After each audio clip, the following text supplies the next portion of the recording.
Trains are good. They're high capacity, they're energy and labor efficient, and the ride is smooth. But even if your city has a great heavy rail system, having a bus network that people actually use is super important too. So today I've got the 10 US cities with the highest bus ridership per capita, and it's coming up next. This is CityNerd, weekly content on cities and transportation. Viewer-suggested topics always welcome, and variations on this one have been suggested multiple times. Like, this one was a private message, so kind of want to keep it anonymous, but you know who you are. Have you ever looked into which cities have the most successful bus systems and why? I feel like, in theory, buses should be the best and most effective form of public transportation, but in reality, they are very stigmatized and almost exclusively used by people with no other option. So that last part is true in a lot of US cities, but today we're going to be talking about cities that have kind of figured out how to make the humble bus more attractive to a wider swath of the population. As far as buses being the best and most effective form of transportation, I don't think there's any doubt that trains are better in just about every way, once you've built the infrastructure at least.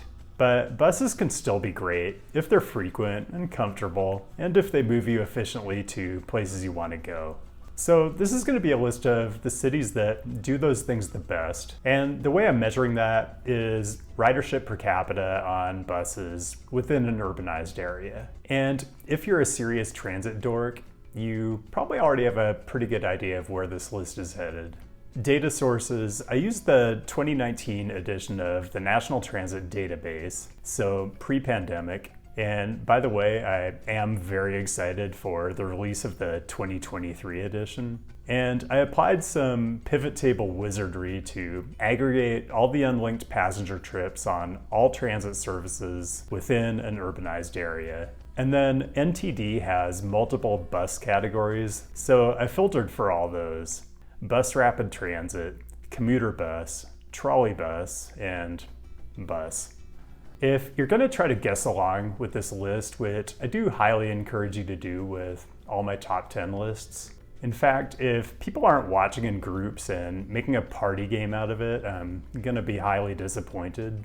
One thing you might already be thinking is, aren't these just going to be larger cities that have inadequate rail transit? And there is a bit of that, but mostly not.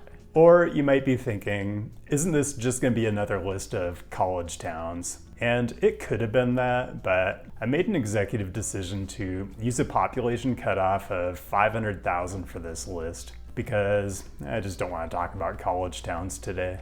Okay, that should be all the information you need to guess along, so let's get into it. Number 10 is Baltimore. I don't have any great theories on why Baltimore is on this list. It's a relatively dense East Coast city that seems like it should have more rail than it does. So there is a lot of bus service, almost all operated by the Maryland Transit Administration. Anyway, one thing you might not know about me is I'm a serious nerd for transit center design. I mean, sawtooth bus bays are my passion, so brace yourself for a lot of Google Earth transit center flyovers. Number 9 is Pittsburgh. I don't know why it's so hard to keep Pittsburgh out of my videos, but this is probably a similar story as Baltimore.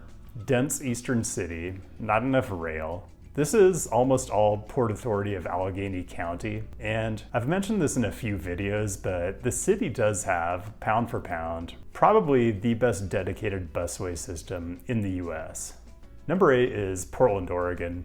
Fun fact, the main provider here, TriMet, hadn't run articulated buses for decades until the FX division line opened last year, so that isn't even in the data. The region is known for having a light rail network that punches above its weight for a mid-sized US city, but TriMet's bus network complements it pretty well.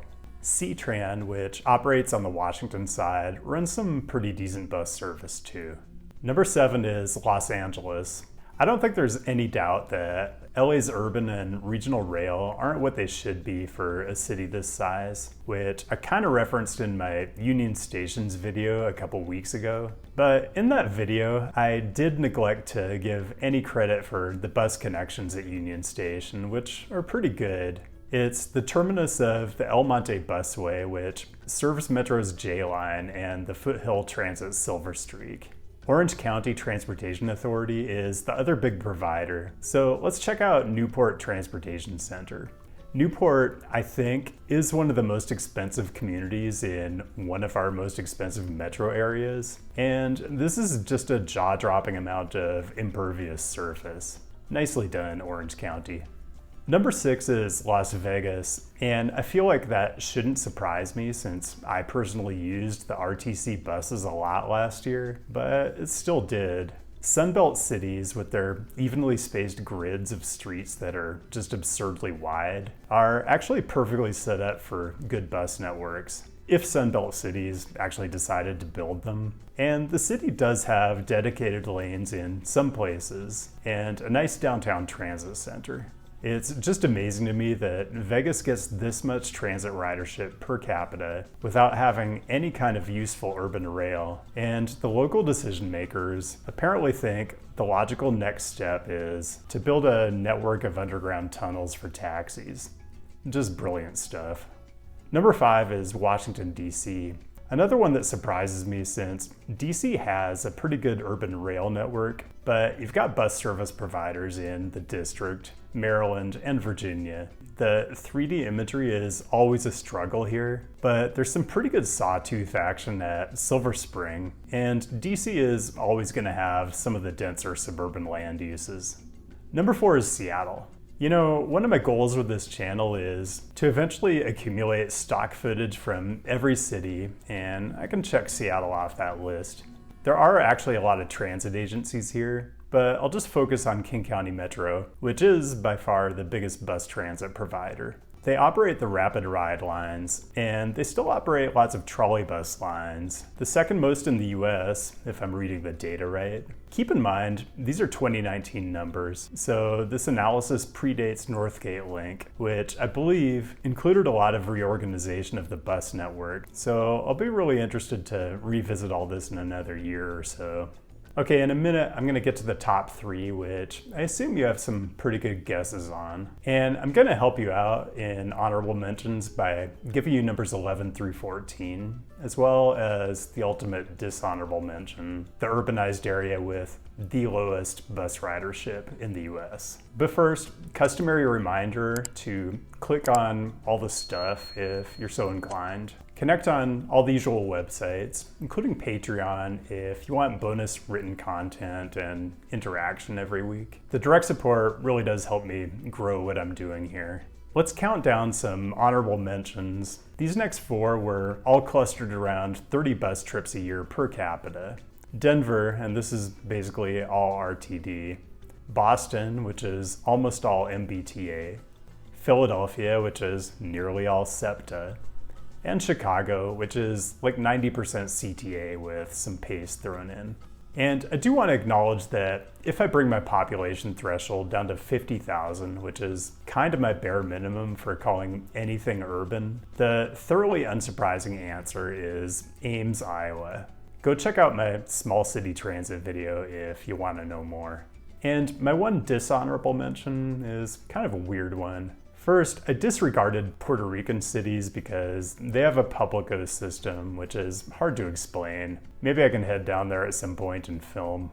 So my 50 states plus DC national champion for low bus ridership is an urbanized area that I didn't even know was its own urbanized area. It's Mission Viejo, Laguna Niguel, Laguna Beach. And I don't even know how they decide this is separate from LA, but it is bad. About 1 bus ride a year per capita on the Laguna Beach transit system. This one's a bit unfair because I did aggregate all this data by where the service provider is located, and Okta, which I already talked about and is based in the LA urbanized area, does serve the Mission Viejo area, but still, it's not good. Okay, back to it. Number 3 is New York. Is this one surprising? You'd think with so much rail service, there can't be that much bus ridership per capita. Well, it turns out when you have a city where it's relatively straightforward to get by without owning a car, you do end up just using lots of transit. There's a load of providers here, and the biggest one by a good margin is MTA, but New Jersey transit buses have more ridership than all but just a handful of US transit agencies. And might I recommend this excellent video that talks about the nation's busiest bus lane and bus terminal. Number 2, bit of a surprise, I'm not sure why. The Bay Area has some decent rail service, but the bus ridership is strong.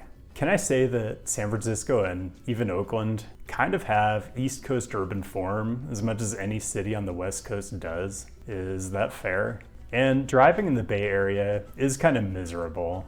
Anyway, Muni is the biggest provider, including by far the biggest trolley bus network in the US, leaving Seattle a distant second. But AC Transit is a pretty big provider too, and Salesforce Transit Center is probably the epicenter of bus transit in the Western US. Man, I gotta go to the Bay Area and check this thing out soon. Number 1, if you're a transit nerd, you know this. It is Honolulu. You know, when I talked about Honolulu last year, it was because the bus ridership is very strong, but the transit agency, HART, had a terrible website and no rail transit. Well, what a difference a year makes. Skyline Phase 1 opened on June 30th of this year, and the transit agency now has a website that doesn't make me want to gouge my eyes out with a ballpoint pen. You know, I mentioned last week that I'll happily travel this great nation to collaborate with nonprofit advocacy groups to promote causes in their city. Hawaii Bicycling League? I'm thinking December, January, February. I might need a couple weeks to scout locations and do screenplay development. Another week or 2 for principal photography. Get in touch, let's work something out. And that's all I've got.